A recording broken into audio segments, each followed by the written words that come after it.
Boom, baby. We are live. Welcome to Inner Game July, episode 9. And we're going to be talking about frame today with a good, wise friend of mine, Raith. How would you pronounce that? Deantoir?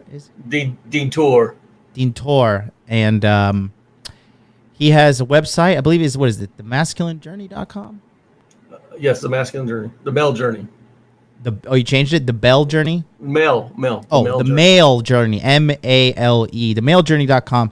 And we're going to be talking about frame today and how it is connected to your inner game. Welcome to Inner Game July. And Inner Game July is what we're going to be doing here is talking to everybody watching us.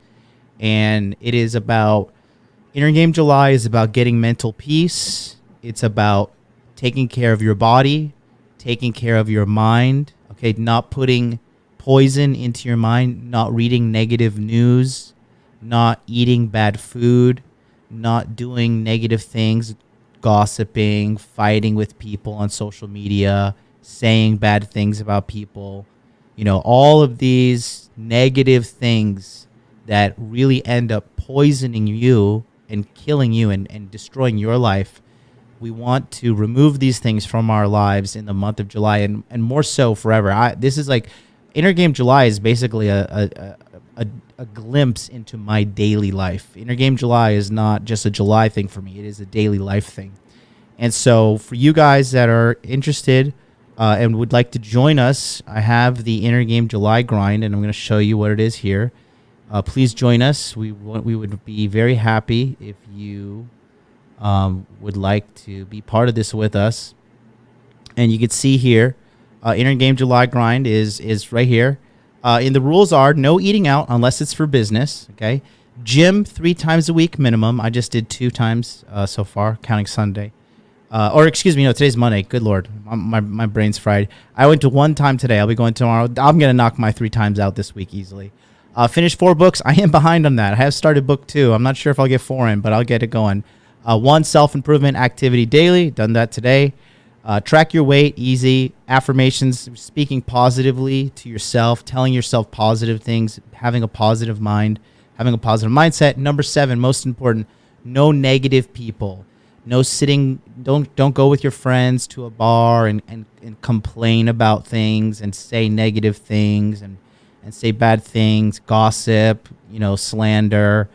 Bad mouthing people, being around negative people, to stay away from negative people in July. This is really important. And when you engage in these things, whether it's self-improvement activity, gym, books, whatever, tag me on Instagram, Hot Dude Life right here. Just give me a tag. And then from here, you will be able to get reposted on my Instagram, get some followers and get some views. And that's my gift to you. As you show the world, you are working to make yourself a better individual. Raith. Frame. We're talking about frame. So, starting with you, I'm gonna ask you, what is frame? When I start talking to young men and I'm going to start trying to figure that out, what I tell them is to take and just picture you're inside a box, okay, and that box it's protection in some respects, but it's also gives you the guidelines to how you live your life.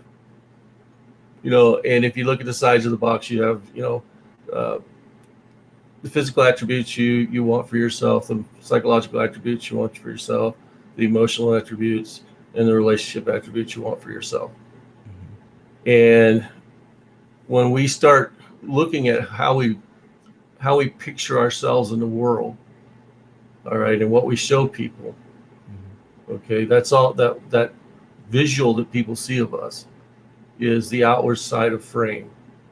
The inner side of frame is the things that we tell ourselves, the things that we do to improve ourselves, and those kind of things, and the beliefs we have about ourselves. Okay, because if you can't believe what you say about yourself to you, no one else is going to believe it. Right. Okay. Right. That's super important. And when we as I talk to people and as I work with young men, what I find out is, that, and I think I've talked about this on Dude Party. If you have an issue in your life and it's manifesting itself as I can't talk to women, okay, I can almost guarantee you that issue manifests itself in every part of your life. Yeah. Your financial life, your personal life with family and other friends, right? And it manifests itself everywhere, and it manifests itself in the gym is going. I don't go to the gym because I lack self-confidence to be around other people so I can lift.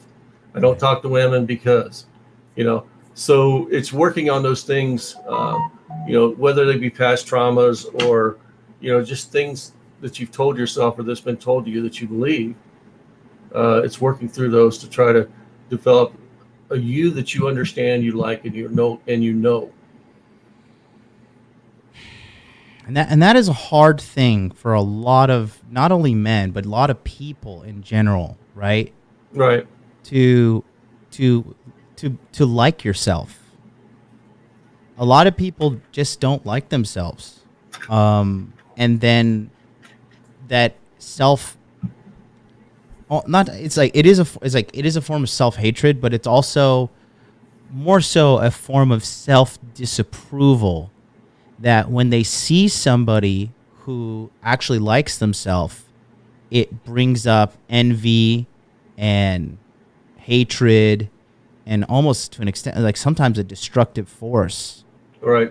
To tear that person down just because they like themselves. Like, let's be honest, right? A lot of people say, like, because I'm pretty confident with myself. Like I'm like, I know I'm not normal, and I know I'm like a little crazy, right? I'm aware that I'm fucking like a little crazy, a little how can I say, a little bodacious, a little out there.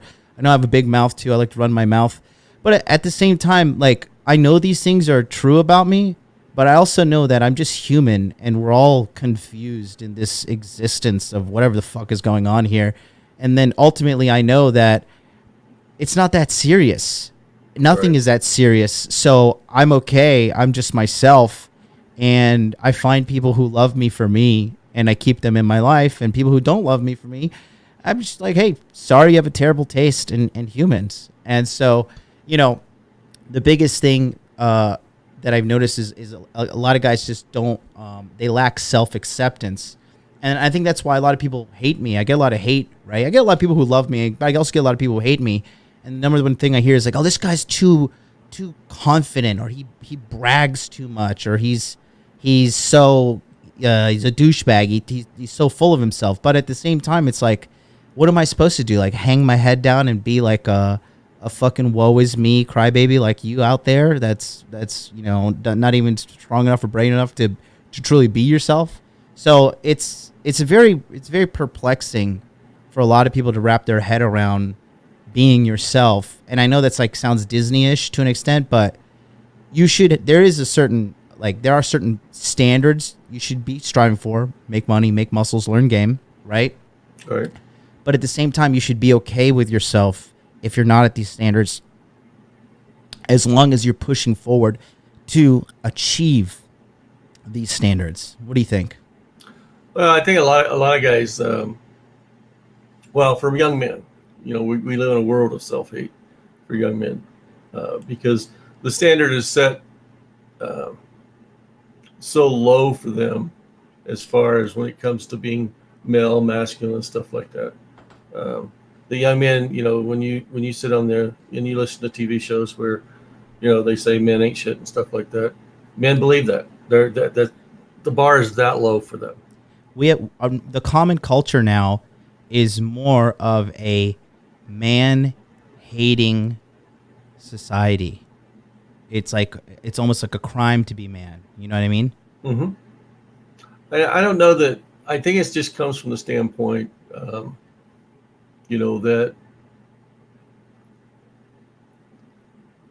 as humans, we don't tend to, let me say it that way. We don't tend to adjust at a normal level, because when you get into the emotional side of things, it becomes all or none, black or white, because we try to draw those lines based on our values. Okay.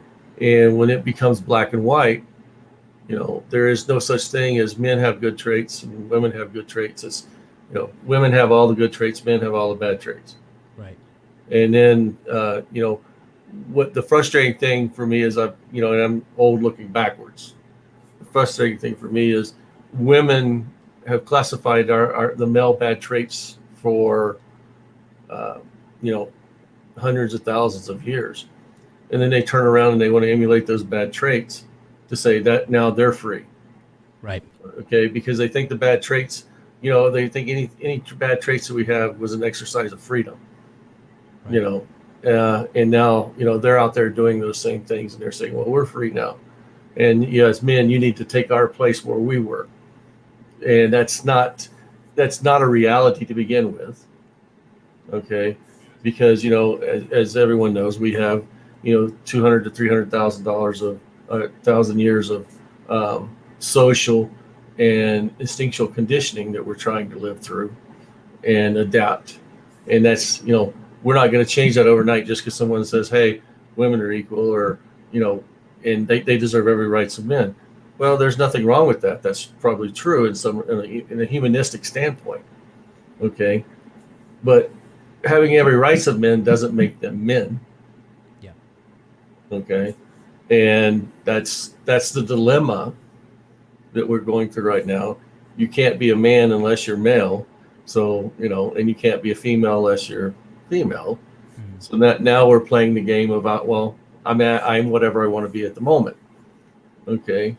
And it's that fluidity in identity that, it's causing, for a lot of young men that are causing those issues, because they understand, or they want that fluidity of identity, but they also want their identity.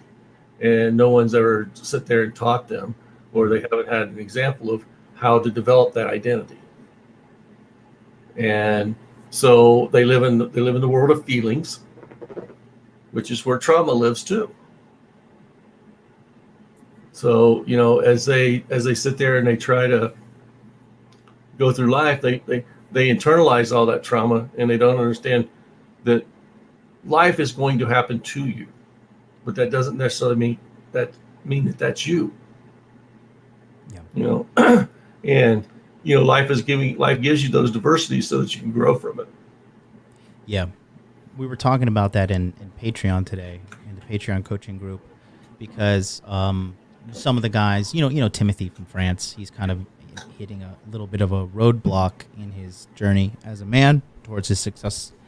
And he has been on quite a streak since last year. You've seen the change in him, and he's been winning, and he suddenly hit a roadblock. And I told him, today, I said, hey, listen, man, like, this is the truth about success, is like, it's not a linear progress up. It's like Bitcoin, it swiggles up and down, but if you do it right, it trends upwards. And I think a lot of young men and young women, a lot of just people, entitled people, spoiled people, think that life should be perfect, and there should always just be perfect times. Everything should always be perfect. There should never be fights. There should never be disagreements. There should never be setbacks.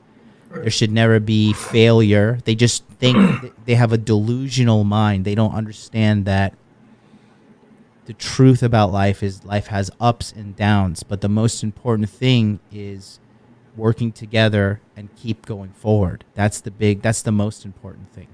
Well, and I kind of blame some, and I know you practice this, but I also blame some of the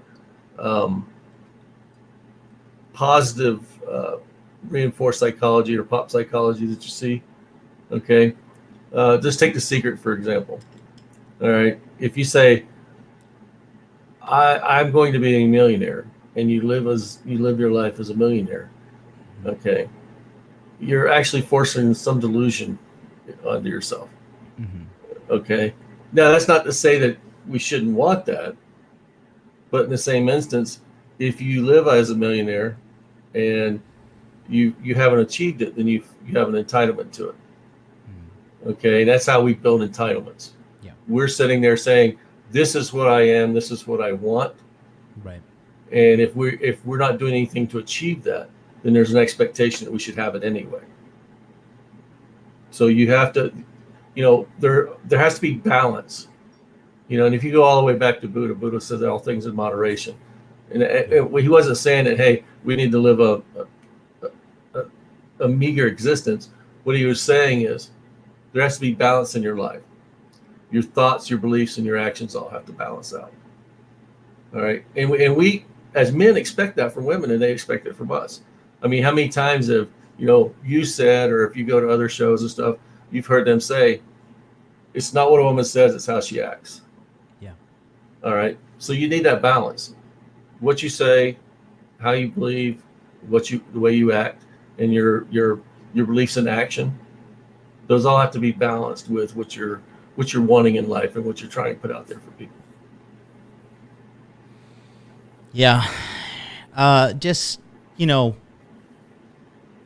this, when guys think about frame, they think about frame with a woman, right? But most importantly, when it comes to frame, it's about having your own frame for your own life, and then women will come into your life and test your boundaries and test your frame. I was on Moon Gang with Charlie last night, and I talked about, use a little analogy, right? It's kind of the traditional analogy. When you first meet a girl and you go to the gym a lot, right? Or you're dating a bunch of girls, whatever. And, she's really attracted to you. She's like, oh my God, you go to the gym so much. Oh, this guy dates a bunch of girls. She's heavily attracted to you. And then her attraction level goes so high that she begins to fear that she's going to lose you. And so she starts doing things that are like insecurity based, right? Saying, well, you go to the gym so much, right? Why don't you spend time with me instead? Or why are you dating all these other girls? What's going on with that, right? And then they ask the guy to change, right? So it's a two-part thing that begins the sabotage of the relationship. The first part is you are changing your frame for somebody else. And it doesn't matter if it's the girl, if it's your mom, if it's your boss, whatever. The moment you start to change your belief system for someone else as a man, that is the beginning of the end. And second of all, the second thing is the woman was attracted to you in the first place for being the gym bro, right? Being the player, whatever. And the moment you start doing that, you start killing the attraction. And to top it off, you're compromising your frame for her. Then, regardless, the relationship does begin heading towards its end. Or you're going to end up being her slave. Yeah, and I think, if you look at it from the standpoint, attraction is based on, initial attraction stuff is based on not only appearance and stuff, but it's based on, how you operate within the world or within that situation. Mm-hmm. And your frame is what drives that. And as familiarity happens, she starts seeing the kinks in the armor, I guess is the best way to put it. All right. Because, we have 1,000 different buttons that anyone can push at any one time. And, when they find out, that you have those buttons and this armor isn't, impenetrable, then I think it creates opportunities for them, and it creates disadvantages for you. But I mean, as you've been in a long-term relationship before, right? As anything happens, life is going to constantly challenge you, and those challenges, the way they should be viewed is those challenges are opportunities for growth. Right. All right. But someone outside looking into you may see those as opportunities for their growth, not yours. To exploit you, yeah. Yeah. And so it's constantly, do I tell people they can constantly live in a constant state of frame? It's never going to change. Hell no, I don't know what's going to happen to you tomorrow. Right. You know, but what I can say is, if you set your beliefs, your values, and stuff up to support your frame, then all those situations that happen in your life are going to be evaluated based on those, presuppositions, beliefs, and values, as opposed to what other people tell you what your presuppositions should be. And what a lot of people don't understand is the presuppositions they have are given to them by their parents mostly. Right. You know, What is presupposition for the people that don't speak English as a first language? okay, presuppositions are. If you go to NLP or you go to some forms of psychology, presuppositions are the lies we tell ourselves so that we develop a set of beliefs, and those beliefs become our values. Okay, and they're not bad lies. They're just, to be honest with you, they're little framing statements we have in our world that help us develop beliefs. Now, if you go through life as a child, you live in a constant state of learning up until about the age of 6. Okay, your brainwaves stay in a constant state of learning. Right. So that's why when you look back and you start, well, when I was 4, most people can't remember what happened when they were 4. The reason, unless there's a significant event. Okay, but most people can't look back because their mind isn't putting information out; it's bringing information in at an enormous rate. We do that because we're trying to develop, the brain's trying to develop us for survival. So who are you around the most between the ages of 1 and 5? It's your mother, your father. So you start developing presuppositions or these little frame statements based on their interaction with each other and their interaction with you. That's the learning state of life. Around 6, you start socializing and you start developing your own beliefs. All right. But you're still using those presuppositions or those statements to develop your own beliefs. That's why you can carry that into adulthood. Yeah. In the normal course of things, young men should start challenging those presuppositions, in puberty and stuff, where, you're challenging your father's statements, you're challenging your mother's statements. That's a growth phase for you. That's you're trying to develop your own understanding of life at that point. And that usually happens between 13 to 16. At 16, if you're not doing self-work, you're not doing self-thought, at 16 to 18, you're pretty much you unless something significant happens in your life. Yeah. All right. So you're going to keep repeating those same patterns. By 18, 19, you're going to keep repeating those same patterns. Yeah. All right. And that's pretty much fixed until you start developing changes or situation or life offers you opportunities to change. And as I look back at what my father said, and when I looked at him, I said, well, why is it so hard? He said, because you're too hard-headed. So if your life's hard, you're bringing that on yourself in a lot of respects, because you're not looking for opportunities to change, and you're not trying to change your beliefs.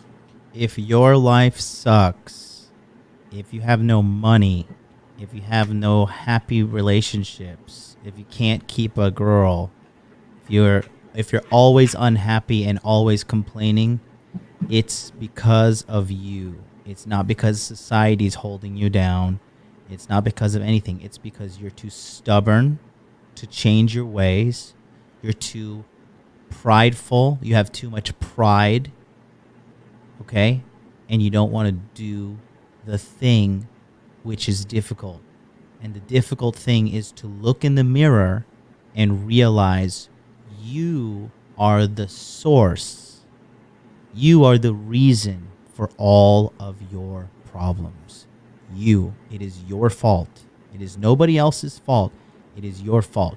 You had a fight in your relationship, it's your fault. You have a job that you hate with a low salary, it's your fault. You're a little bit fat, it's your fault. You have no money, it's your fault. Okay? It's your fault. You have to realize that. That is a fundamental truth about life. On the other side, everything that's good in your life is also your fault. Do you have a lot of money? That's your fault. Do you have a lot of fucking success in your relationships? That's your fault. Do you have good muscles and a strong body and low body fat and you're a very happy person? That's also your fault. It's both ways. Yeah, and that it's a profound statement to understand that, because a lot of people, they live outside of themselves looking to blame someone else for the problems. People who always want to blame everybody are the worst people to be around, because it's like an energy vampire, right? It's just, you pull energy out of people because you cannot accept the responsibility for your own life. So you constantly have to pull validation and pull shit from everybody else, and it's just draining. It to be around that kind of person makes you tired all the time. We got a quick super chat here. Firmino9 799 super chat, completely off the topic, but thanks for asking and interrupting the stream. At least you sent money. What do you think of the JET program? It's the best in Japan. So apply, and it's the best one. Come on down. It's literally the best one.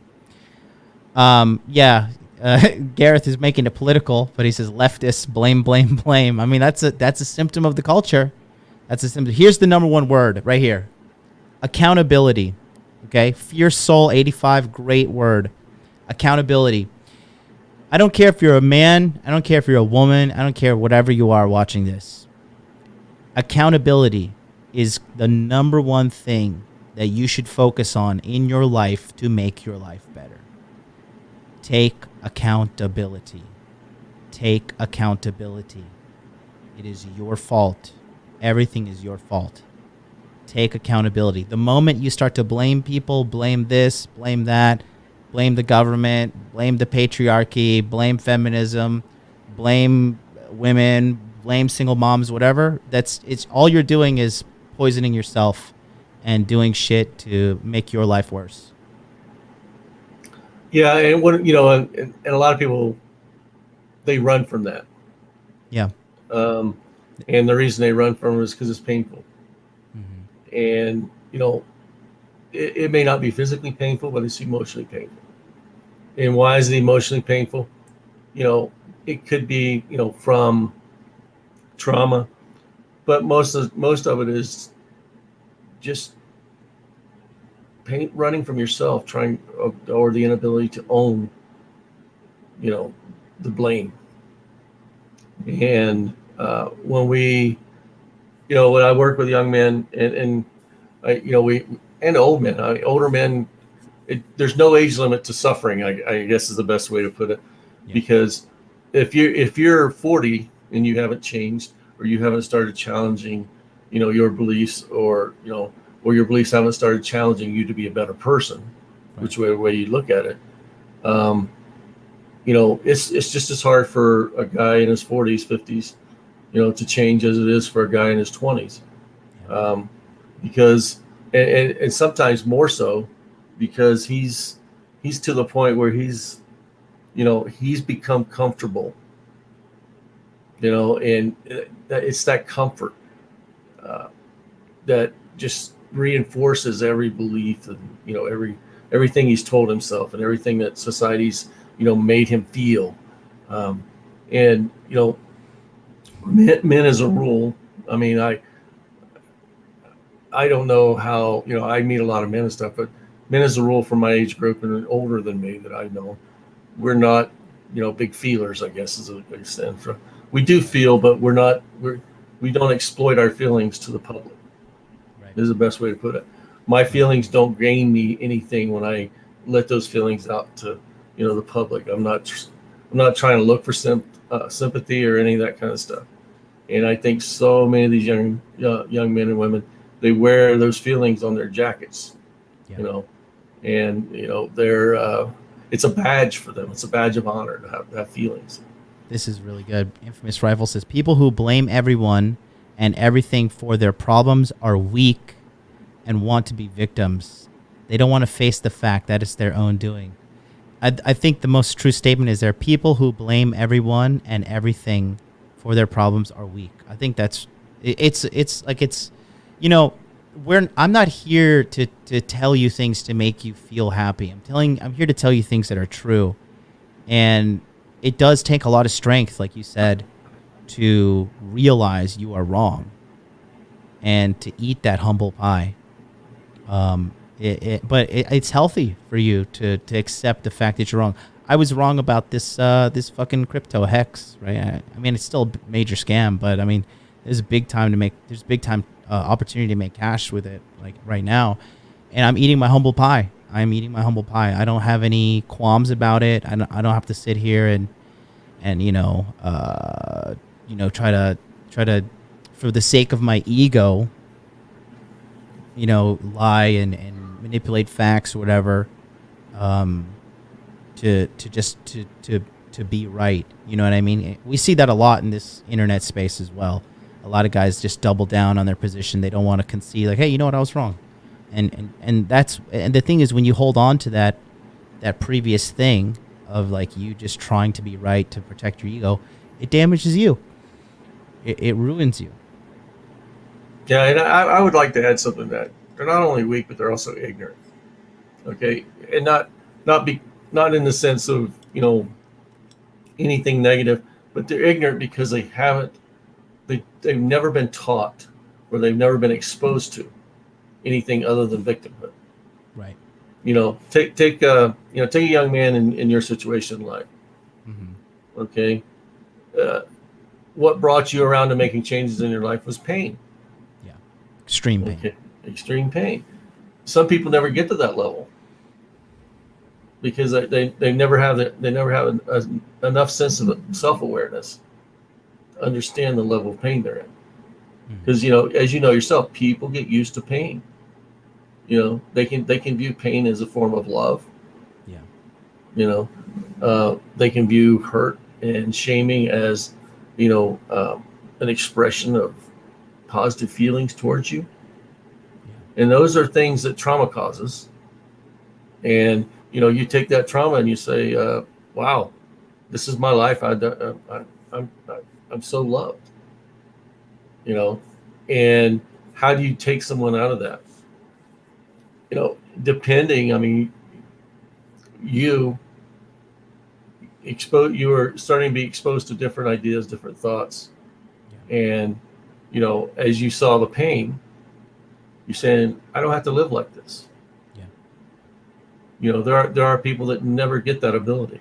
They're a small percentage of them, but, there are people that have that. So those people aren't just weak. They're not weak. They're ignorant of the fact that there is something different. All right. So I want to leave room for those people, and not because I'm trying to be all inclusive or anything, but I want to leave room for those people because, yourself, as we deal with these young men, as they come into the group and everything, you see those aha moments as people start realizing, hey, that's not the way my life's been set up. That's not what I was told, but there was enough in them to have them start looking for something. That's how they found us. That's how they found your group. They started looking because they wanted something different. People don't book consultations with a smile on their face for me. They come in there. They come in there upset. They come in there broken. They come and they're not in the best place mentally, and it's my job to pull them out as a coach, as a healer, as a leader, whatever my label is, supreme leader. But this corner is the good thing about this corner of the internet is there are people who are ready to change, men who are ready to change, which is good. And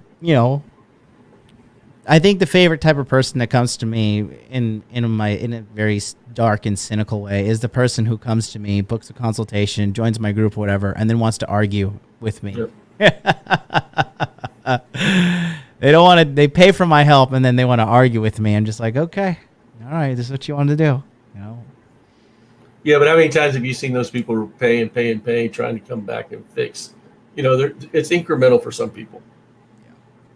Yeah. We've been doing this. You've been doing it 4 years now. I've been with you for 3 now. Mm-hmm. Long time, I guess. But it's incremental because we'll get that guy in the first year, mm-hmm.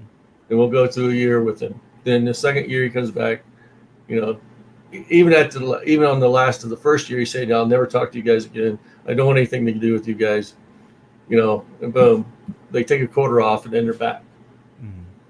then they grow a little bit more, Mm-hmm. you know, and then they hit that plateau like Timothy's doing right now. And Timothy's like, you know, that plateau makes you question yourself. And that's what it's there for. Believe it or not, that's what it's there for. Yeah. You know, because as humans, we have to be in a constant state of growth. All right. If not, then we have no purpose. And it's that constant state of growth that resets those purposes.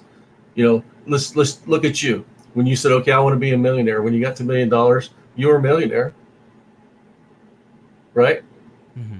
So what was the purpose from life from that point on? You met that goal. Well, now I want to be a multimillionaire. Yeah. Okay. And if you hadn't hit that $1 million growth or goal, that's actually a plateau. As humans, we create these plateaus for ourselves so that we can constantly grow.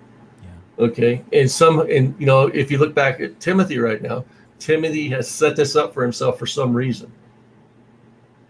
You know, there's something in the way choices he made and everything else that puts him there. Mm. All right. And it's comfort is the reason. All right. And the reason he gets in that comfort zone, then he starts having to challenge himself. I want more. I want more. I want more. Mm. You know, so, I mean, he's just got to work out why he figured that was the level that he needed to be at. Okay. And it's going to take him a little bit of time to say, oh, well, no, this is only one step. I need to go to the next step. So, and that, you know, he can use you, he can use other people to start figuring that out for himself. Mm.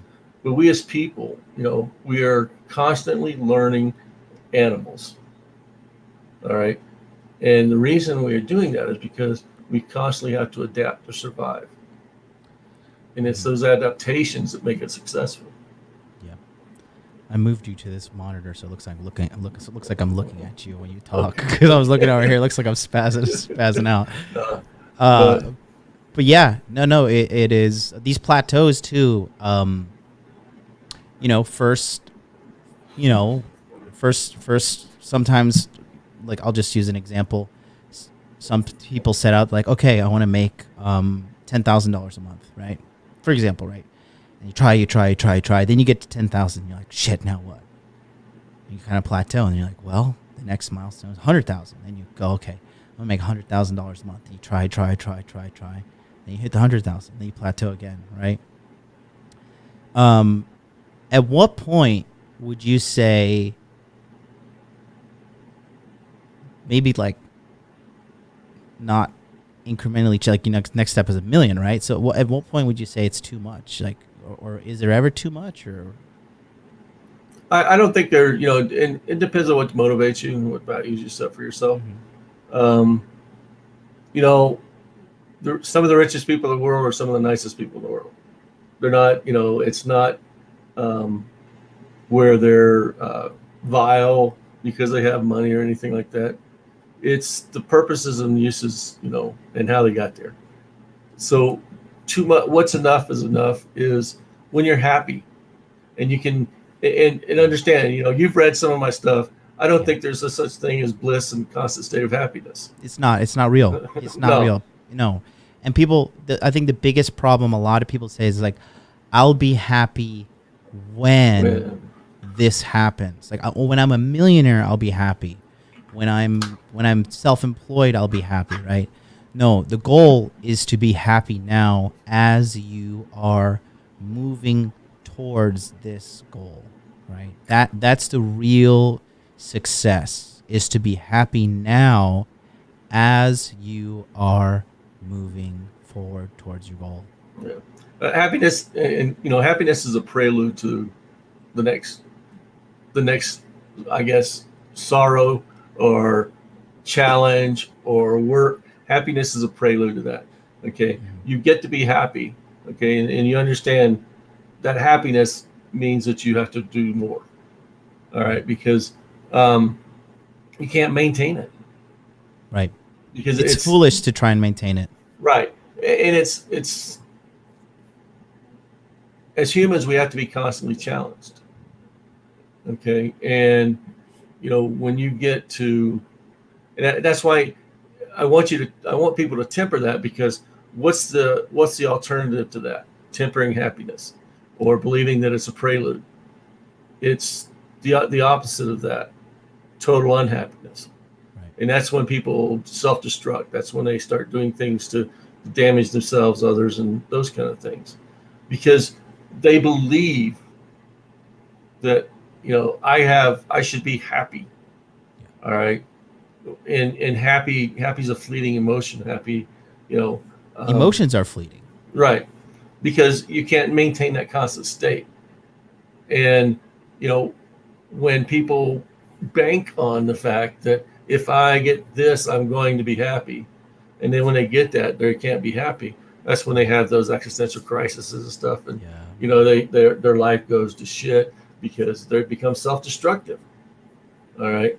And they're living that self-fulfilling prophecy. I can never be happy. Yeah. Okay.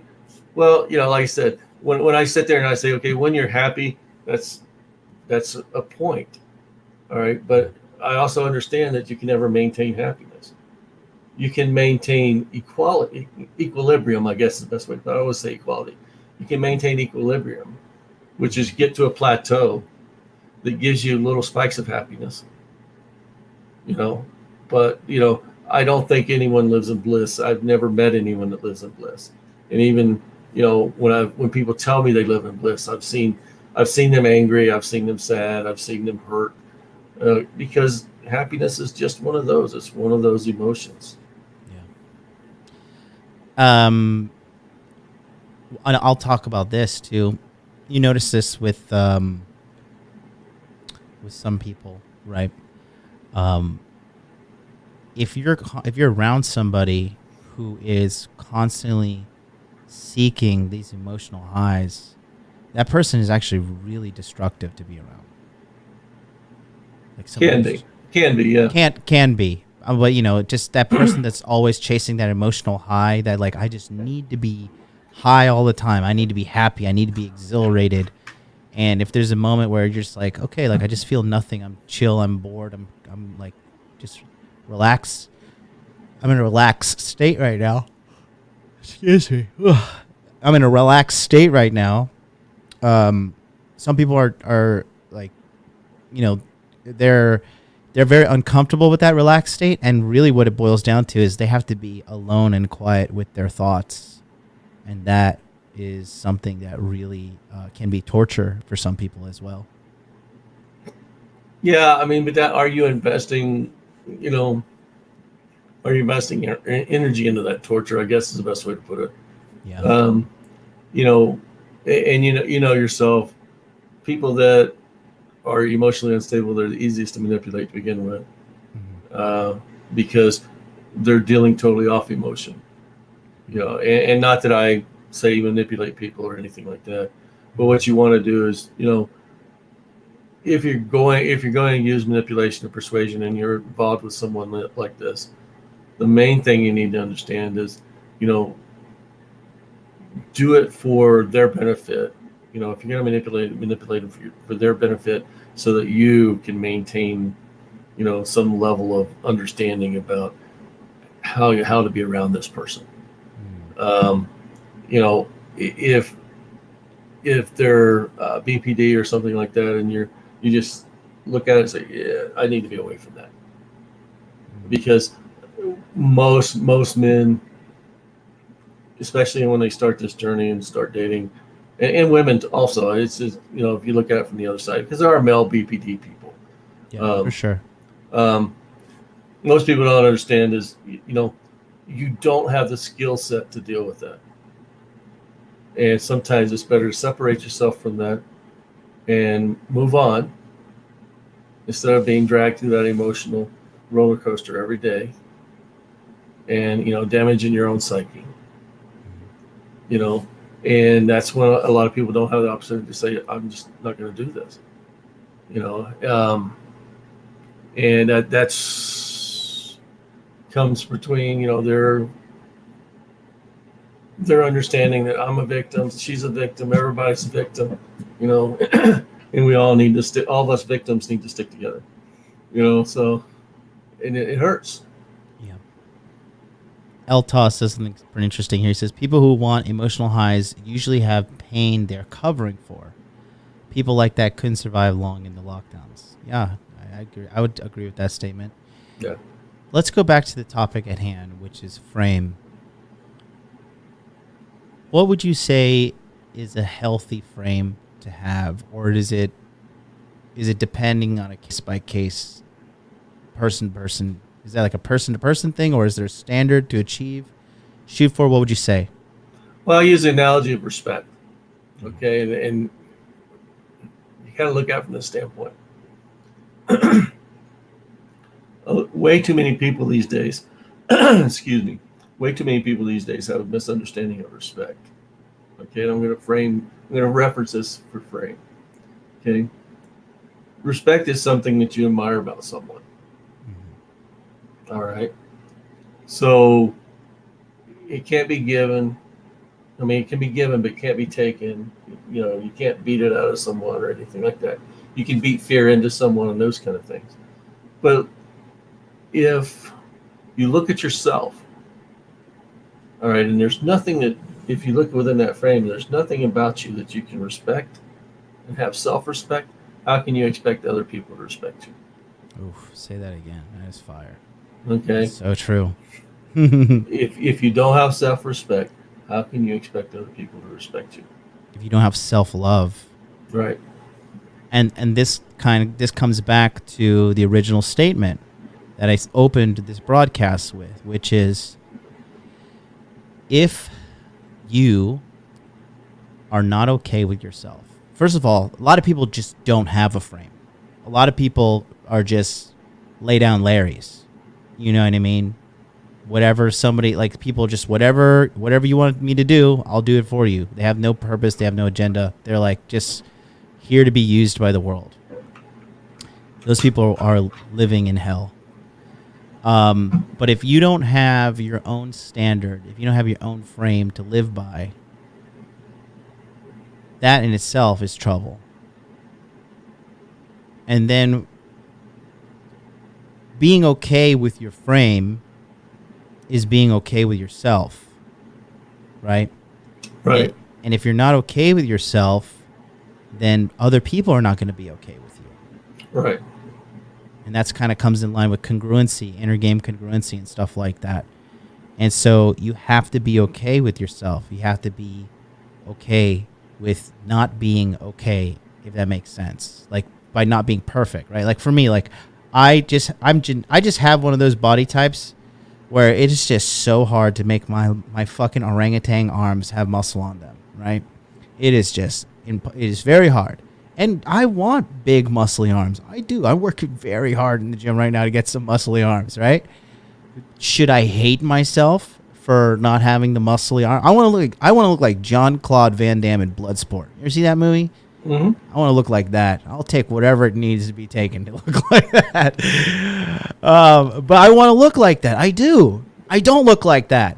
But I'm okay with that fact that I don't look like that. Okay? Because I know that, A, I'm on my journey to try to look like that. But more importantly, yeah, like, again, I think a big part of this Red Pill Manosphere community is, like, people are just thinking, like, you've got to be perfect. And if you're not perfect, don't you dare step out that door and talk to women, you know? And that's very self-defeating in itself. It all comes back to the inner game. Being okay with yourself, being okay with your frame, and being okay with defending your frame, which is boundaries. Okay? Right. So, and if you're not okay with yourself, women are not going to be okay with you. If you don't love yourself, if you don't respect yourself, good luck asking for that raise at your job. If you don't love yourself, good luck getting a woman to love you, right? You know, that's a hard truth about life right there. Yeah, and you know, like I said, a lot of people live life in the past. A lot of people live life in the future. But the only way you really live life is in the present. What do you mean by live life in the future? What do you mean by that?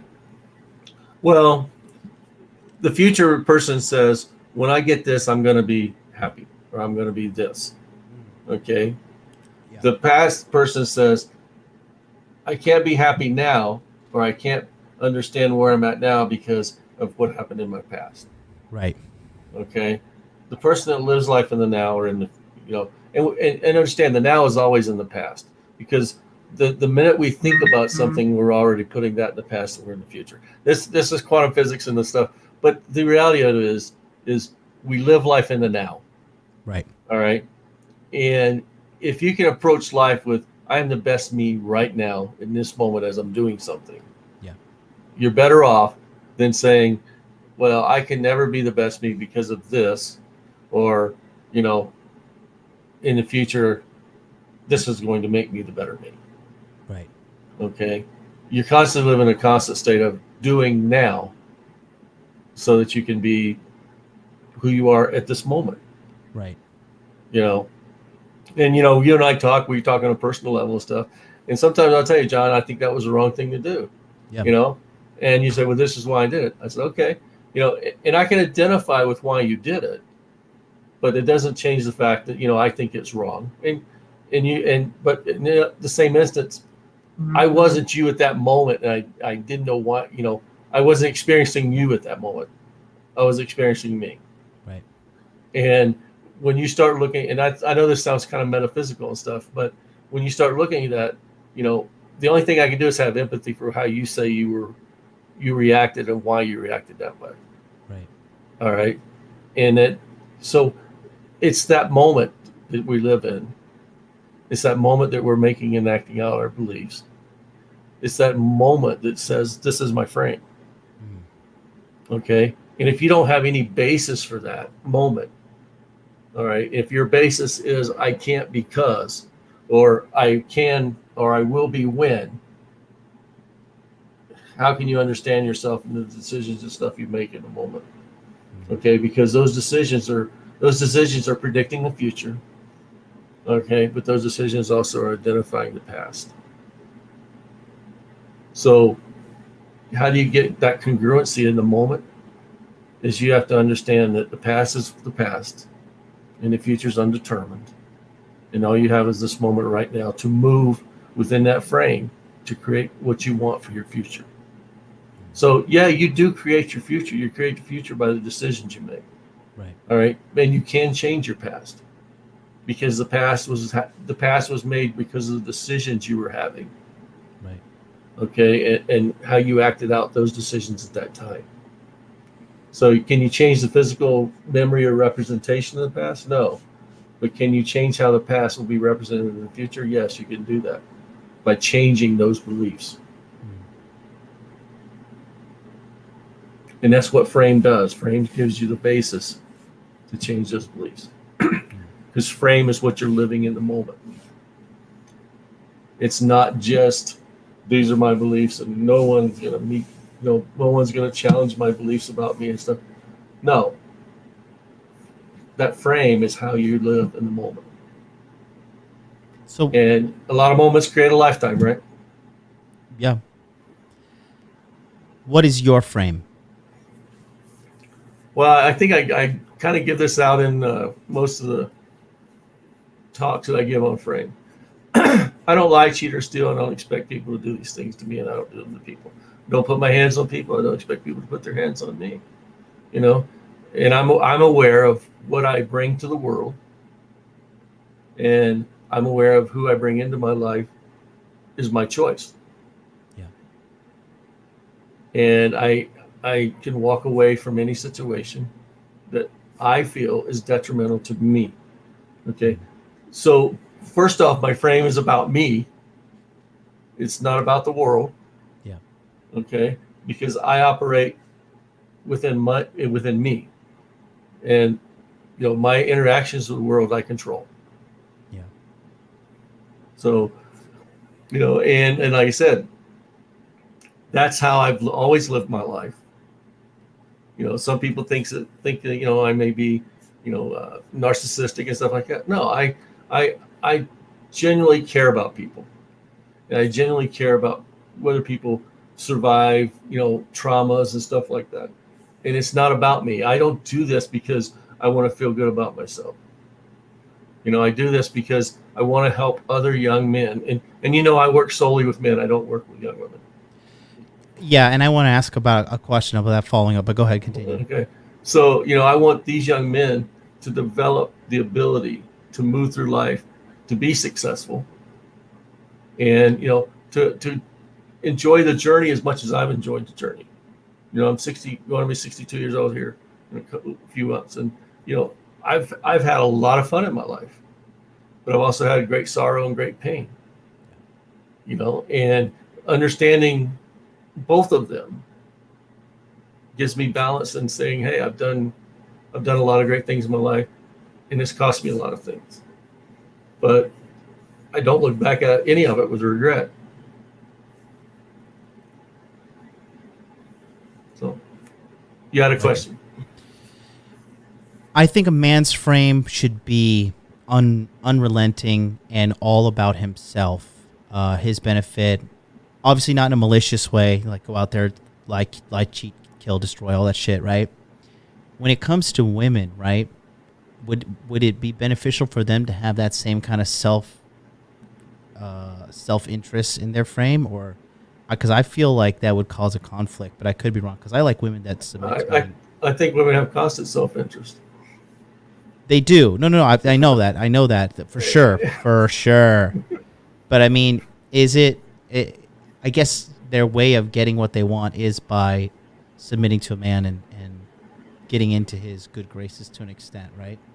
I think, anyone that lives in male or female, okay, anyone that lives with a sense of lack, okay, and there's a difference between a sense of want and a sense of lack, okay.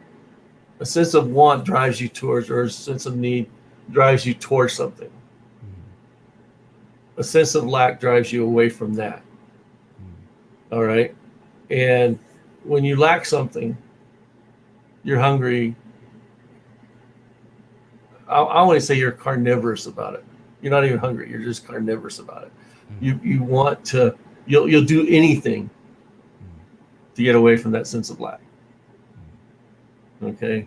Now, if you want something, you can, I think it gives you can look at it from a balanced standpoint. Well, I want to do this, okay, but I don't need to do this. And I think people with a sense of lack operate from need more so than want. They operate from survival as opposed to desire. Okay, and if you look back, and like I said, I know a lot about you, and I don't want to talk a lot about it here, but if you look back at where you came from, okay, were you operating from a sense of lack when you first started, or were you operating from a sense of want? Probably a little bit of both, but probably more the lack, right? Right, and that's why you had to go to these extremes, okay. But what did going to the extreme offer you? It offered you opportunity to find balance. Yeah. Okay, and you went to the extreme of leaving the country. Right. Okay. All right. But that allowed you to find balance. That allowed you to separate you from the situation so that you could find a place. Okay, this is what I really want. Yeah. Okay. And it wasn't until you found out that you wanted something, not that you needed something. Yeah. Okay. Want allowed you to put it in perspective so that you could start developing a pathway to get there. Right. Okay. Took you out of survival mode. Going to Japan took you out of survival mode. And you were in survival mode because of whatever traumas and stuff that you had prior to that. Yeah. Okay, so you got separated from your traumas. All right. You started wanting things. But then you started finding out, hey, there's these little things in my trauma that caused me to self-sabotage. So then you started working through your trauma issues. Okay. And what does working through your trauma issues entail? It entailed changing some of your beliefs about certain things. And mostly about yourself, because when you tell your origin story, your Batman origin story, you can sense a lot of pain because of lack. Okay, and then you also sense a lot of pain because of the way you were treated because of the situation between your parents and those kind of things. Where and I don't want to bring all that up for you, but it's just bring it up. It's fine. There's no hold bars here. And as you started working through that, you started understanding this is what I need to be, who I want to be. Yeah. Okay. And you get into those wants and you can start saying, okay, that's where your frame started developing. The new frame started developing. I want to say you always had a frame. Everybody's got a frame. Right. Maybe you got the frame of the hero, the victim, or, whatever other pop psychology things that are going on at the time. But everybody lives within a set of guidelines around you.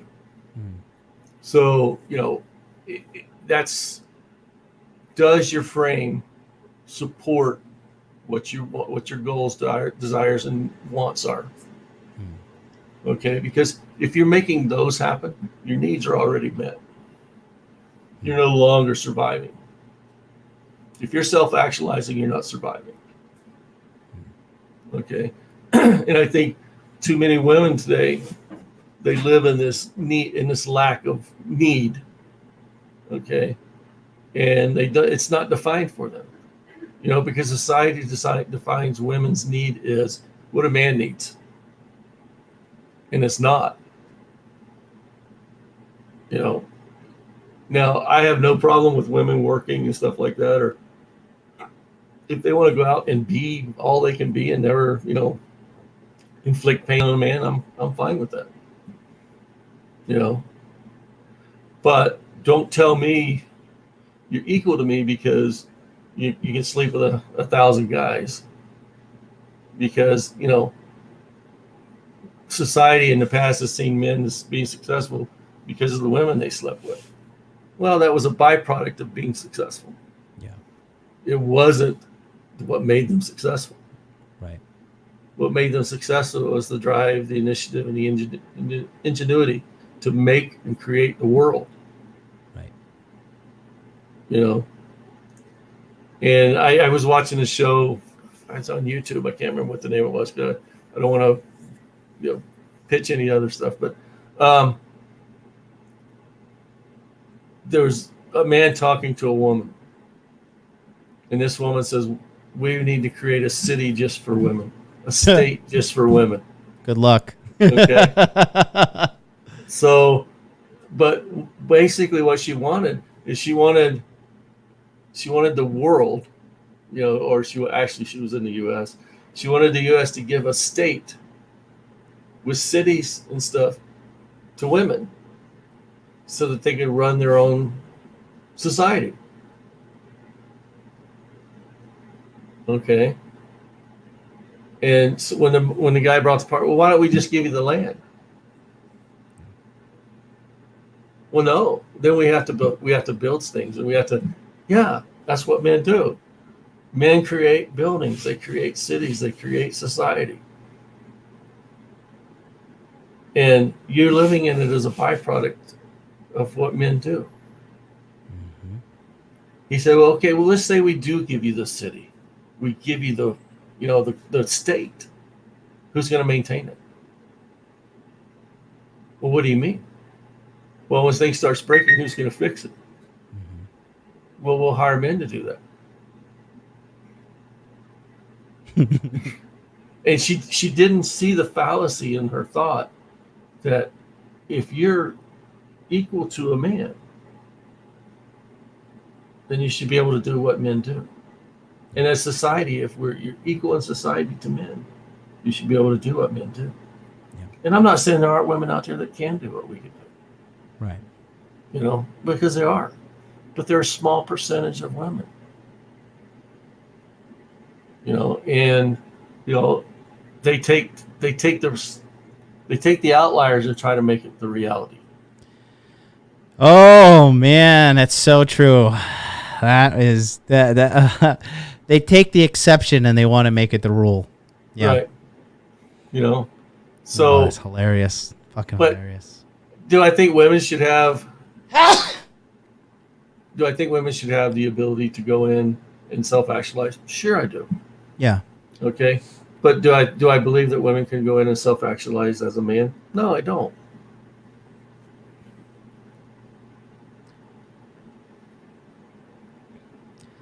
Is this real? The last time a women's only society was created, they all ended up chopping off one of their breasts. Is that real? you talk about the Amazons? I think he's talking about. I think I did read something about that, but Didn't they chop off their breasts so they could be better archers or something like that? One of their tits. Right. Is that the? I think he's talking about. Is this real? Is the Amazons or what? I don't know. Oh man. But there, we all Island of Lesbos. Is he being a jokester or is this real? Island of Lesbos. Well, that's the Amazons. Island of Lesbos. Yeah. Lesboso is really the. It's not like calling. It's a legend. It was a Greek legend, I think. Jesus Christ. Oh man.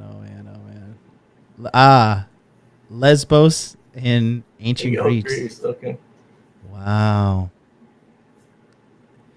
Yeah, female delusion is real, man. Truly is real. Male delusion is real too, but male delusion is real as well. Yeah. But like I said, I don't pick on women, but I don't necessarily work with women. And the reason I don't work with women is, when I brought that up, was I've never lived my life as a woman. Yeah. Okay. It would be unfair for me. I mean, I've raised 4 daughters. Yeah.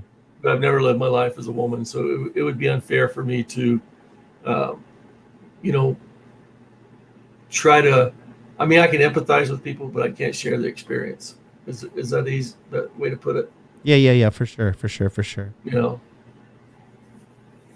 So, and I can I can talk to men and say, look, this is what happened in my life, and this is why it happened. As I look back and try to figure out the mistakes I made and how to move on from them.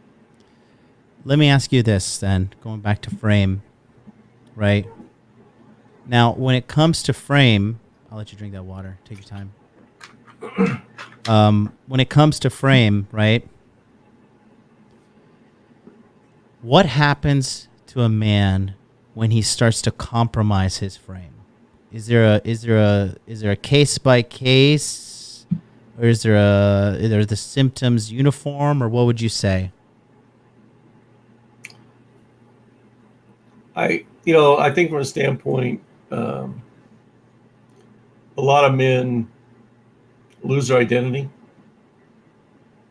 as they start to compromise their frame, because they're not living for themselves. They're living for someone else or something else. And what happens to that man when he starts to live for someone else, not himself? I think they become self-destructive. I've seen them become self-destructive. And how? What forms of self-destruction? Drugs, alcohol. An increase in bad decisions. I mean, it affects your whole.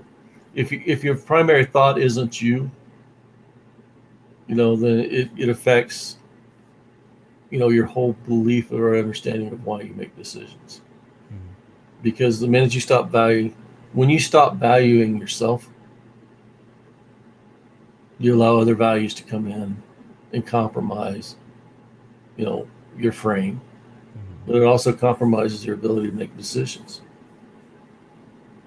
When I look back at my marriage, all right, why was my marriage successful? Because that's right. And I'm not divorced, guys. I'm widowed, so his wife passed away, guys. So that he's not a divorcee. Right. So when guys talk to me about divorce and everything, I understand how they got there. Yeah. And I understand why they let things happen to them because of how they got there. Yeah. But it's that understanding of what makes. I can look at divorce from a failure standpoint because I was successful.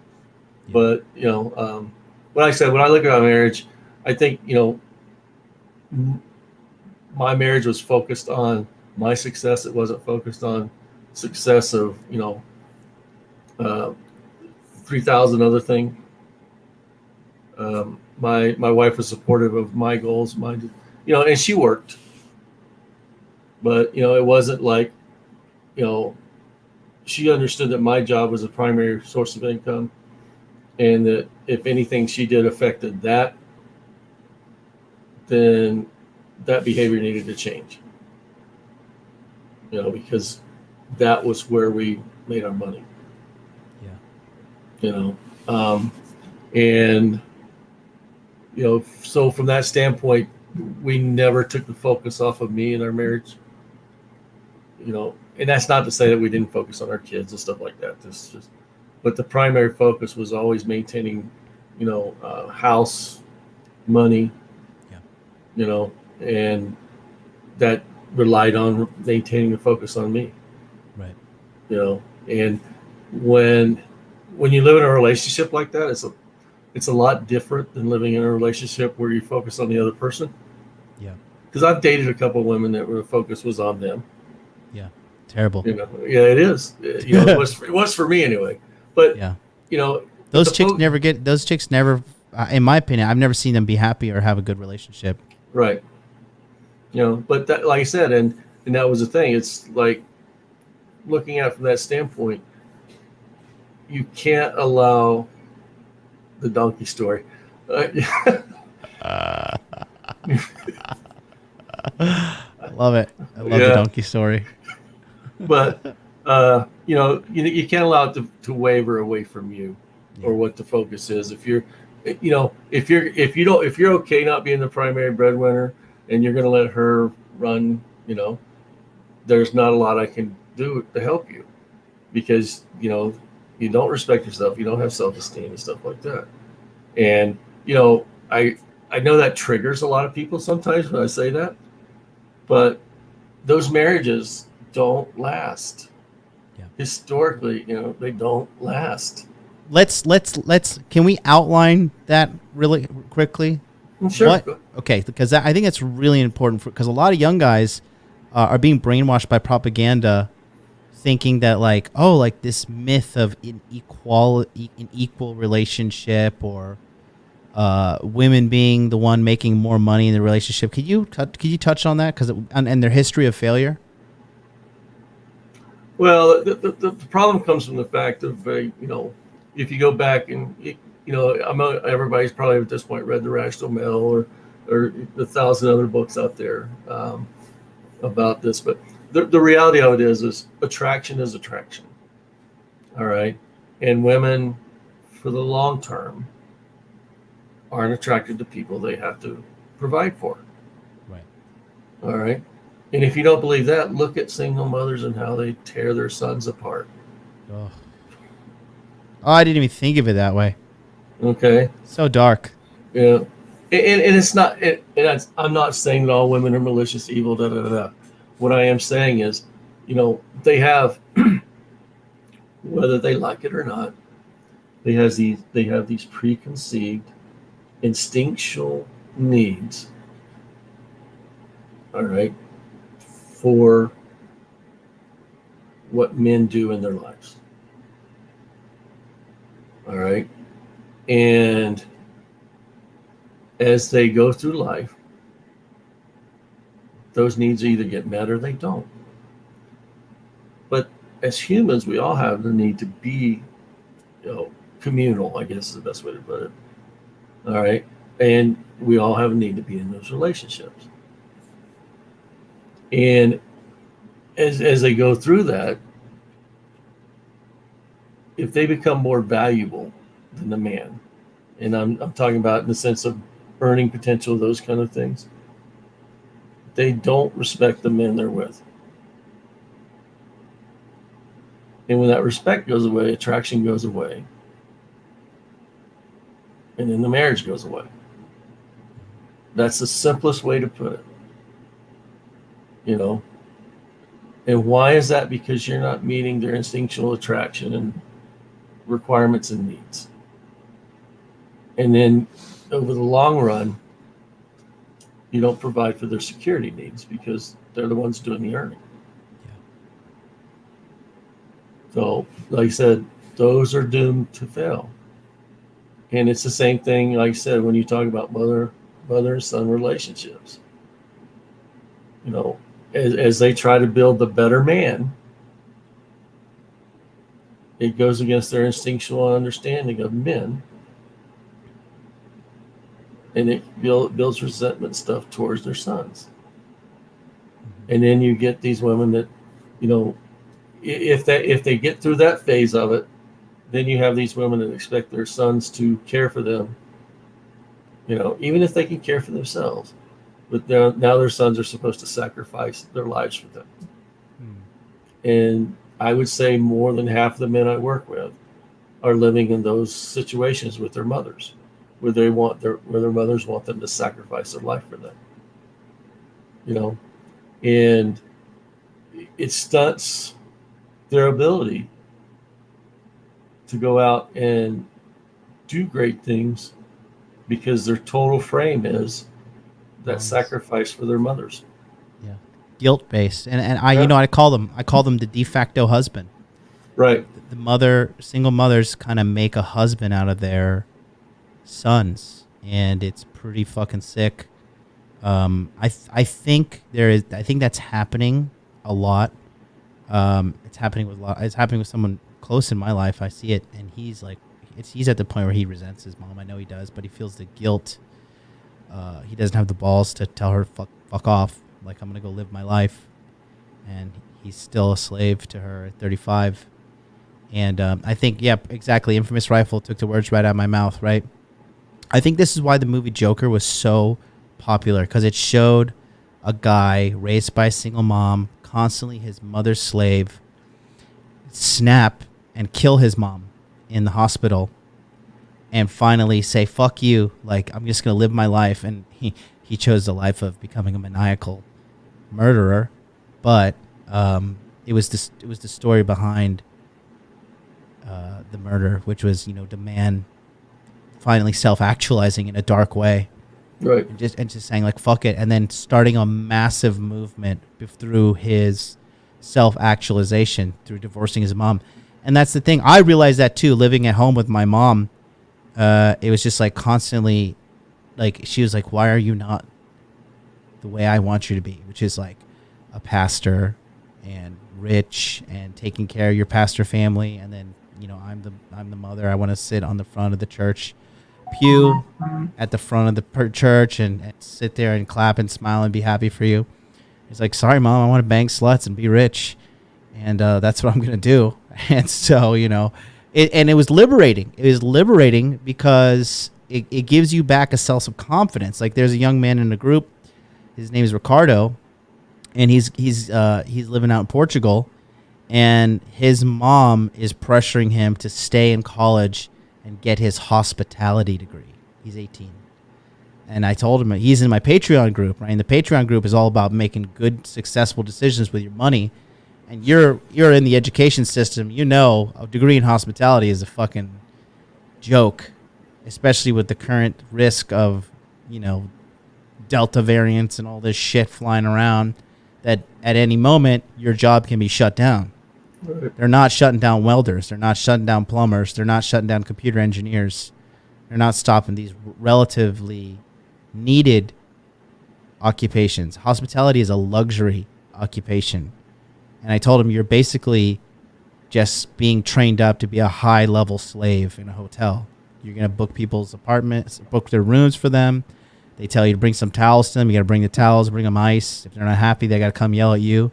He's basically becoming a slave for people like me, because when I go to the hotel, I boss all those fuckers around. Like, hey, I need some ice. I need some room service. I need a taxi. Chop, chop, motherfucker. And as a man, you don't want to be in that position. And I told him hospitality is for gays and women. He said that you don't want to be in that industry.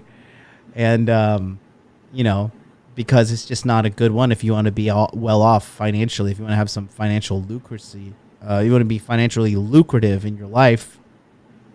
You don't want to be in that industry because it's dead end. But he's like, I got to do it because my mom is telling me. My mom is pressuring me. My mom is, you know, making me do this shit. I'm like, fuck your mom, dude. She's not the one that's going to have to live your life. I said, the best thing you could do is quit that shit, get a better job, get a better degree, get rich, and then you'll be able to take care of her and eventually fuck off and live your own life. But that's where being a man comes into play, and that's where maintaining your frame also comes into play. Right? You know what the difference between having a father and a mother is in the sense of your life? Go ahead. When I turned 17, my father's, and I was out of school, My father says, it's time for you to go out and make your way in the world. And I said, well, I need this. And then he goes, oh, no, you don't understand. All the shit in this house, this is mine. You got to go buy your own shit, And mothers have a tendency to, well, everything in your bedroom is yours. You can take that with you. And don't forget, I'll get you a TV. It's better yet, just don't even move out. Yeah. We can make this together. We'll do this together. Yeah. My father was pretty adamant. Hey, you're a grown man. You'll grow more. Yeah. Mothers are pretty much, well, you're a grown man. Stay here and self-actualize. And you can never self-actualize. Yeah. Because you're always living someone else's expectations. Yeah. My father knew that in order for me to be successful, I had to go out and develop my own expectations of myself. Women don't understand that because they're communal. Yeah. That's why, when you look at societies that have male rites of passage and stuff, what are those male rites of passage teaching you? They're teaching you how to be a man, be self-reliant. That was what I did a lot of people don't know the reason I came to Japan. I was creating my own rite of passage because I was having an inner game masculinity crisis. I did not feel like a man. And I said, I'm going to do something fucking hard. I'm going to do something extreme. I'm going to go to Japan. I've never been there. I got no friends. I got no family out there. I said, if I could survive in Japan for 2 years on my own, I will consider myself a man. I got on the plane and I did it. And, a lot of people just think I came out here and it was all hunky-dory. They don't understand the fucking hell I went through to be where I am right now. People just think you just turn on YouTube and like, okay, I'm a celebrity now. You know? And they don't understand the fucking hard work it takes to get here. And the persistence and the character you have to build to have the level of success that I have, right? And it all starts going back to this shit is developing your masculinity as a man and developing your frame, right? Let me ask you this now. Do you want to say anything? I have another question.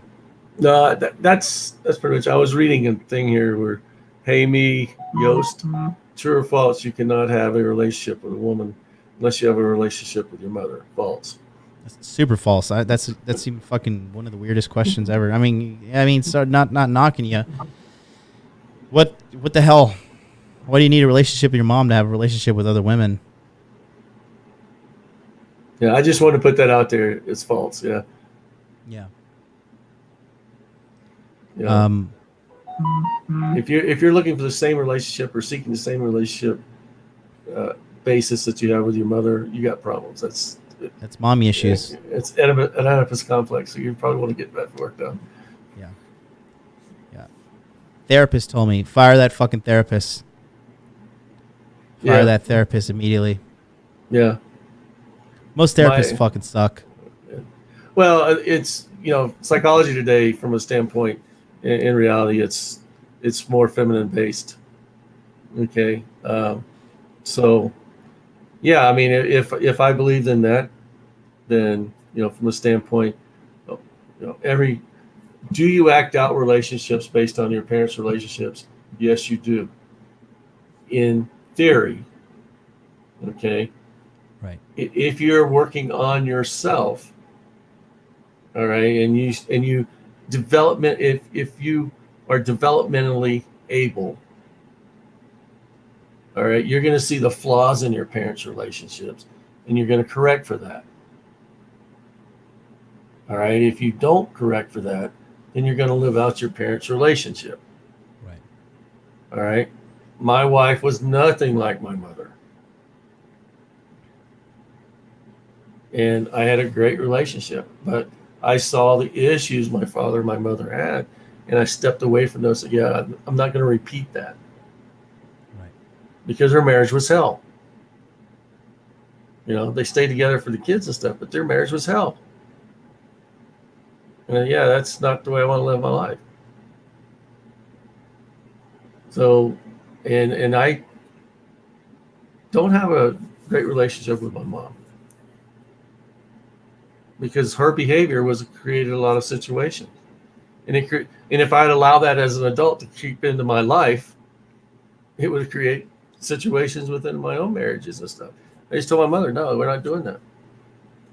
And when my mother tried to do the stuff to me that she did with my father, I said, yeah, I'm not handling that. That's not my problem. That's your problem.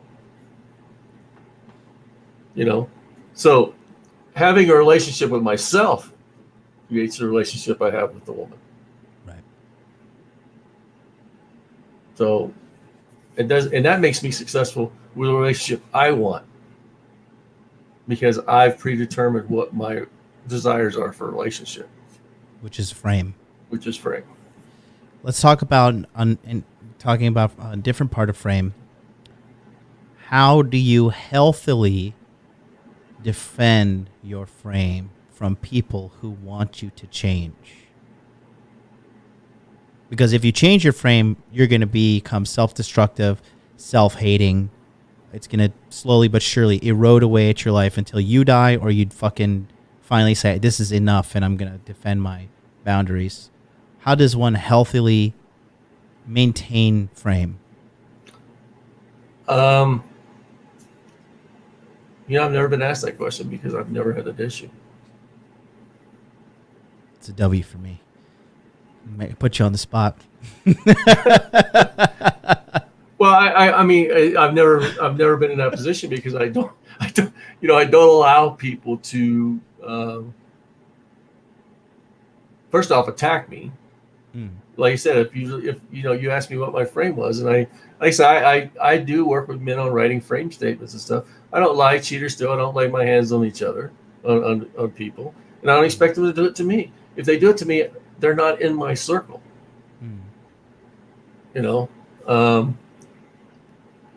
like I said, I'm responsible for the people I bring into my life, and those people I let affect me. All right. And if someone comes off to me like, well, have you ever thought about changing so that you can be this type? No, I haven't thought about changing, and you're not in my life anymore. It's taken me a long time to get to where I am,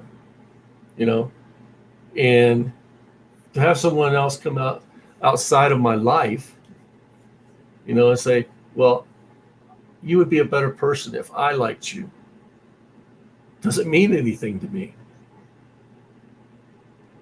because I don't really need to be liked by that many people.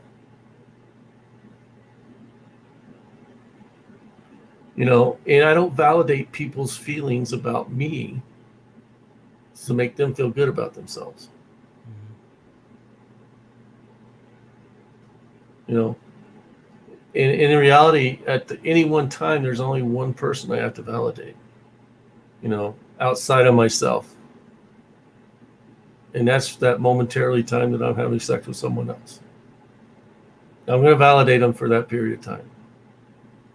And if I keep them in my life, I'm going to offer validation throughout that relationship. But it's still up to me when that relationship begins and when it ends, on my part. So I don't live in constant trying to approve or seek approval of other people. And so what happened? I guess the simple question is I don't deal with those people, John. So right, exactly. So if they try to get you to change your frame, you just tell them, "Hey, listen, you got to go. It's not okay." Yeah, it's not fine. And that's the first time I can say, it's not you, it's me. I'm not changing for you. Yeah. What about somebody changing themselves to be in your frame? Is that a good thing or a bad thing? I think if, for the most part, I mean, if you look at other men, I think we're more accepting of, we align based on values, in the sense that you and I have a lot of similar values. We have different values about things too, and you know that. But we have a lot of the same values. And the most underlying value that you and I have is we're here to help other men. Right. Okay. And that's that's an extended version of the value, but the first value is honor, respect, caring, and those kind of things. You and I we share a lot of those. We share all of those actually, but the other thing is we have an agreement that I'm here to help other men, and you provided that platform for me. Right. Okay. And I hope, from a standpoint, I hope you feel like that I've done that for you in your platform. Certainly. Okay. So those are values and agreements that we make as men. When you look at it from the other standpoint, women have a different understanding of those commitments and relationships, and I think that's what you're referring to, right? Yeah, women. Women changing themselves to come into your frame. What do you think? Good thing or bad thing?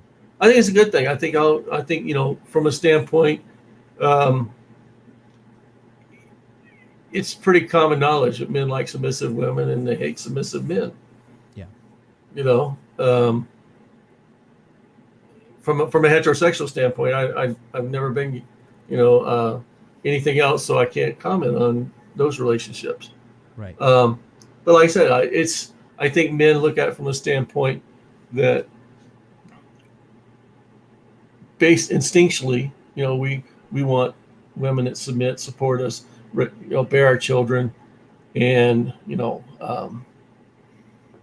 move us forward in life. Okay, or help us, or at least provide a foundation for us to move forward with. And I'm not talking about a foundation of I built my life on a woman.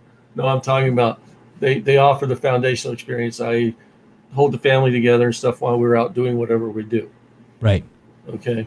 So while you're out providing, quite frankly. Right. So from that standpoint, I think they have to be They have to be somewhat submissive, or submit to at least the frame or the goals of that relationship. Right. Okay. I know people that have relationships where you would swear they hate each other when they're talking to each other. Yeah. But there's never been any infidelity. There's never been, anything that's disruptive to the marriage and stuff like that. So the outward appearance of submissive or being submissive for women doesn't necessarily take on the same form, that people see on TV, or they have this visualization that they get from the mass media.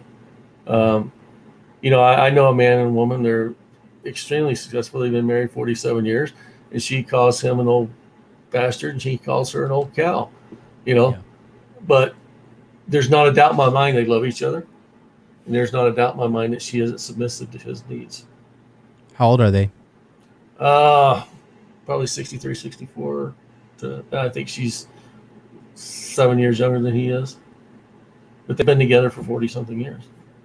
You can't have a party where, like, that's where a big thing that's wrong with women in relationships today. Not to be like, oh, women are bad, and here, let's play the women playing game. But you cannot demand equality in a relationship if you don't bring equal standings, equal finances, equal everything. And if you did, you wouldn't be attracted to the guy. It's like they want to have their cake and eat it too, and it just doesn't work that way at all. Yeah, and I know people in that situation, and most of their marriages are open marriages. They're together for the finance. They're not together. There's love there and stuff. Sure, but the sexual gratification or the physical gratification from the marriage is less about that, and it's more about we have this power structure.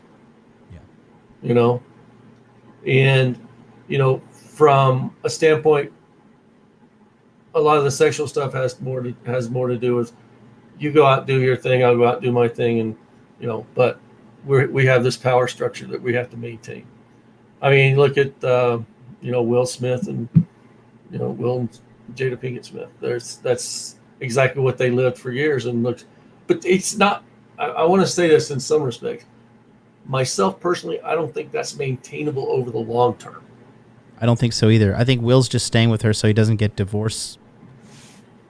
E-pard. Well, and I think eventually that won't matter to him, right? Right. Yeah. He's repressing who he really is. Right. And if you want to be the best version of yourself, who determines what that best version of yourself is? You do. Not someone else. And that's frame. Right. Sorry, I got the Delta variant. No, that's I got it too. You can hear it in my voice and stuff. I usually crack this much. But yeah, I think Gareth here, very based man, says men like submissive women, not some obnoxious career woman, because what she's doing, which is fundamentally flawed, is putting her career first, and the career and the corporation doesn't have her interest at the front of their line. So right.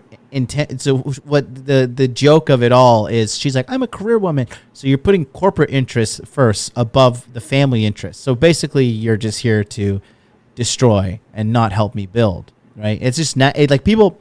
There seems to be a stigma that's saying like a woman when she's submissive is like the man is just at home beating her and burning her with a fucking curling iron, and she's barefoot and pregnant 9 months out of the year always, and it's just not true whatsoever.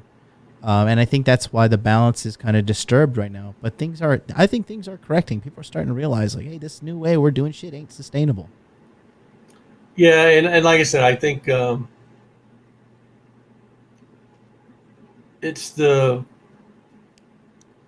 we've allowed it as men, and I'm gonna own some of this because I'm probably the older of most guys that come into your group.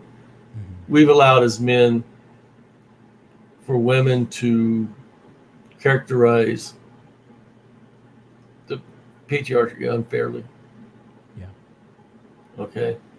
And we did it because we thought it would bring us peace, and it would allow us the opportunity to relate in a different way in terms with women. What we didn't realize, or what we weren't smart enough to know, was that women are never going to relate to us on those terms. Okay. And that's because of that's because of the way women think, hypergamy and those kind of things. All right. The strongest supporters of the women's movement weren't women. They were men. Yeah. And unfortunately, they're the only ones that can get shit done. Yeah. Unfortunately, for a lot of those men, it was, hey, it relates. If I relate to this and I understand it and I support it, I'm going to get laid. Is just the best way to put it. We have run our whole lives trying to make women's lives easier so that we can have unlimited access to sex. Okay. When you talk about all the modern conveniences of washer dryers, dishwashers, vacuum cleaners, anything that supports housework, why do you think those were invented? They were invented so that women would have an easier life at home, so that men could have access to their wives. Okay. And as we did that, we didn't realize we created the ability of women to, we cut down the 12 to 14 hours a day it took to run a house to 2 hours. Yeah. Now, what's she going to do the other 12 hours of the day? Fuck the pool boy. Or go out and find a job and say, I make as much money as you do. You're not of value to me anymore. Right. Okay. But that's the thing. Men created, we created modern conveniences and stuff, and we've all done that to basically ease human suffering as far as through work and those kind of things. Yeah. All right. tractors were made to help farmers. We're always inventing ways to modernize and to make life easier for ourselves as humans. Right. Men are the proponents of that. Right. What we didn't realize, by making life easier for women, we started creating this difference between men and women. That, well, it was always been there, but we personified the difference. Right. Okay, and we took that difference and we allowed men and women to exploit that difference to degrade our importance as men today. And we thought it was because that was the right thing to do. Right. And now, when you talk about young men that don't have an identity, and the only way they can express themselves is through their feelings. This is why you have all these mass situations in schools and stuff like that, in churches, because they're expressing their feelings. They're trying to work out, what is anger to you? Pure energy. Okay. But, it's emotional discontent. Okay. But that emotional discontent, the way it kind of works is people get frustrated. Right. Okay. And frustration it's an emotion, but it's an expression of an emotion. All right. And then that frustration turns into anger, which is a physical expression of that emotion. Right. Okay. Just like you can take there's other emotions that have a physical component, like anxiety. What is anxiety? Anxiety is the constant rumination about a certain thing. Right. Okay. And then that expresses itself physically. Well, that's what frustration breeds, that, and the expression of that physically is anger. So these young men are lost. They have these frustrations. They have no understanding of their purpose in life and how to get there. And they start expressing themselves in ways that are outside the norm. And that frustration comes out in the physical manifestation of anger. Yeah. Oh, yeah.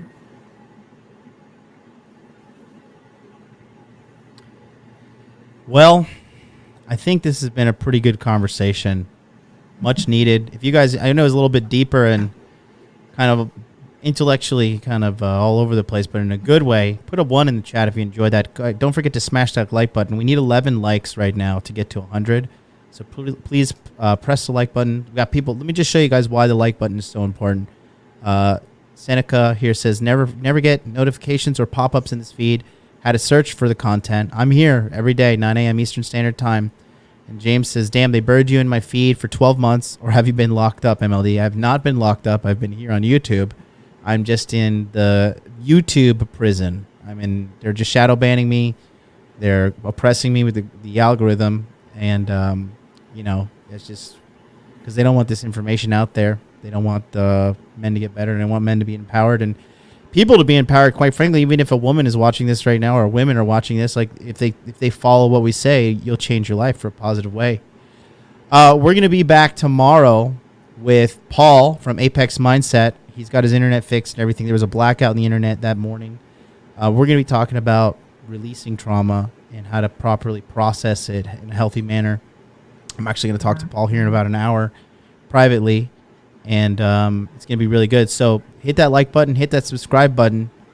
And Raith, you want to say anything in closing? No, just guys, wake up every day and work on yourselves. Yeah. And start building the future you want, and change your past. And like I said, you can change your past because what you're changing is those beliefs and presuppositions that you've lived by all your life. By changing those, you change your past. Right. Okay, and like I said, it creates a better future. But if you want to get a hold of me, I'm on Raith. I'm on Telegram, Raith Deantoir. I'm on Facebook, Raith Deantoir. If you go to my Facebook page, you can read. I put essays up on my Facebook page. I don't have a full-blown blog or anything going on yet, but I do enjoy talking to people and helping guys. And I'll be in the next version of whatever John's putting out, I think. Masculine Empowerment Network. Yeah, Masculine Empowerment Network. And I know he's advertising the body language mastery course. It kind of shows up as an advertisement on here. There's a lot of great information about understanding how women react to, physically react to the behaviors and stuff that you exhibit. It's very important for you to know that. But he's got. Did you do the male site yet? No, that's coming out eventually. Okay. I know he's working on a male site so that you understand, what your reactions create towards men. And those are important things because 90% of the communications that we do between each other are from body language. And okay, so you need to understand that, guys, if you're going to go out and be successful in the world. Now, as I do this kind of stuff, but I'm also, I do career coaching and stuff like that. That's the field I'm in. I'm a career improvement specialist, I guess, or counselor, coach. But I also do life coaching and stuff. But like I said, if you want to get a hold of me, hit me up on Facebook, hit me up on Instagram. It's also Raith Deantoir, or hit me up on Telegram. And that's the easiest way to get a hold of me. If you go to my website, I'm not that active on it. The reason for that is because everybody else is talking to me on those other formats. So, hit me up. We'll talk. All right, guys. We'll see you next time. See you here tomorrow, 9 a.m. I'll be back with Paul from Apex Mindset. We're talking about processing trauma. Don't give up on Inner Game July, because if you do, you're a huge pussy. You don't want to be like that. See you guys. Peace out.